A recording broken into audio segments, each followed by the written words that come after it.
So, welcome students, welcome to Physics Adda. I'm Lovely Jha. So, what we are going to do today? Today again we have to solve question 13 of NCERT. इसमें क्या है कि जो पिछला question है 12 उसी के spheres ले लिए गए हैं और सेम चार्ज है, रेडियस भी सेम है. कंडीशन क्या है, इसमें चार्जिंग बाय कंडक्शन का फंडा हमें लगाना है. वो कैसे? यू कैन सी दो स्फेयर है ए एंड बी और उस पर चार्ज है सेम चार्ज 6.5 × 10⁻⁷ कूलम और दोनों के बीच का डिस्टेंस भी 50 सेंटीमीटर है. राइट. एक तीसरा स्फेयर जिसका सेम साइज़ है as that of A and B. A और बी का जैसा साइज़ है, जितना रेडियस है उतना ही सी का भी है. सी is a third sphere of same size is brought in contact with first. एक तीसरा स्फेयर है वो अनचार्ज्ड है. अनचार्ज्ड वर्ड मैं यहाँ लिखना भूल गई हूँ, बुक में लिखा हुआ है. वो तीसरा स्फेयर सेम साइज़ का है लेकिन अनचार्ज है. उसको पहले कांटेक्ट में लाया गया पहले स्फेयर के साथ और उसके बाद पहले स्फेयर से जब कांटेक्ट हो गया उसके बाद दूसरे स्फेयर के साथ उसको कांटेक्ट में लाया गया. ठीक है. अब क्वेश्चन है कि फोर्स बिटवीन ए और बी अब क्या होगा. Right.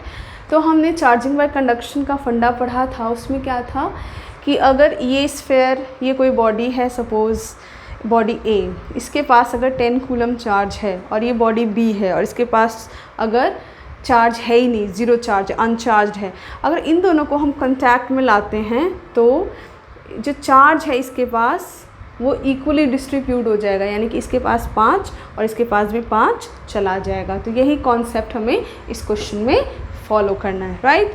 So let's start. A body है, इसके पास इतना चार्ज है 6.5 × 10⁻⁷. बी बॉडी है 6.5 × 10⁻⁷. C is uncharged as given in the question. Now A और सी को कॉन्टैक्ट में लाया गया तो अब इनके पास चार्ज इक्वल हो जाएगा. A equal to C means charge on A equal to charge on C. और वो कितना हो जाएगा? ए के पास था 6.5 × 10⁻⁷ और सी के पास तो कुछ था ही नहीं, zero.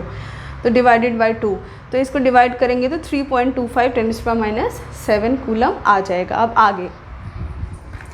Right. So now the charge on C is this. A equal to C 3.5 × 10⁻⁷ coulomb. Right. ये हमें आगे यूज़ होगा. अब इसी सी बॉडी को बी के साथ टच कराया. B and C. बी के पास कितना है? 6.5 × 10⁻⁷. राइट. Written here. और सी के पास अब कितना है? पहले तो अनचार्ज था, अब है 3.5 × 10⁻⁷. तो कंडक्शन से अब क्या होगा? बी और सी के पास इक्वल चार्ज हो जाएगा. तो वो कैसे फाइंड आउट करेंगे? 6.5 + 3.5 × 10⁻⁷. राइट. Divided by 2. तो इसको अगर हम ऐड करेंगे तो what we will get? 5 5 10 and this will be 10 basically. 10 divided by 2 10⁻⁷. Okay. तो what you will get? You will get 5 10⁻⁷ coulomb. This is the charge. B और C के पास अब चार्ज हो गया 5 × 10⁻⁷ coulomb. Right. This is the latest charge C is having. C के पास पहले इतना था और अब जो है फाइनली इतना चार्ज है. राइट. नाउ अब क्वेश्चन क्या पूछ रहा है? क्वेश्चन पूछ रहा है कि what is the new force between A and B. तो ए के पास अब चार्ज ये है और बी के पास कितना चार्ज है? अब इतना चार्ज है. तो अब फोर्स का फॉर्मूला लगाओ. पहले तो क्यू ए लिख लो. Q A is 3.5 × 10⁻⁷ coulomb. Right. And then we have B. What is charge on B? B के पास चार्ज है Q B 5 × 10⁻⁷ coulomb. Right. So अब क्या करेंगे? Tell me. अब we have to apply force formula. F is equal to Q A. First we will write K QA QB upon R square. right?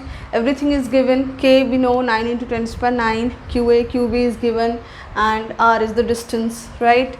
So put in everything here. 9 into 10 to the power 9, QA is 3.5, 10 to the power minus 7, QB is 5 into 10 to the power minus 7, and then R square. What is R?